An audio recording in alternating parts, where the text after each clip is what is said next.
ইন্ডিয়ার মাঝে মুসলমানকে নামাজ পড়ার জন্য নিয়োজিত আছে। দেখেন তারা সি নাম করে সেরা মুসলমানের উপর অত্যাচার করতেছে, পুলিশের বাধা দিতে আছে।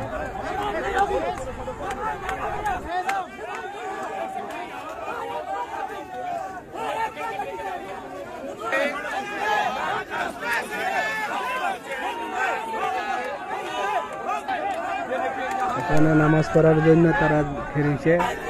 দেখেন মৌলবীর সামনে আসে, হ্যাঁ তারা অনেক কিছু করতেছে, শ্রীরাম শ্রীরাম করে আওয়াজও দিতেছে নামাজের সামনে।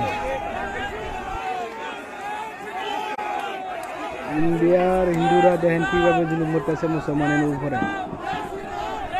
নামাজের সামনে এসে তারা চিল্লাচিল্লি করতেছে হিন্দুরা, ইন্ডিয়ান হিন্দুরা।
আমাদের মুসলমান ভাই নামাজ পড়তেছে, বেশি করে ভিডিওটা শেয়ার করবেন ইন্ডিয়ার মাঝে।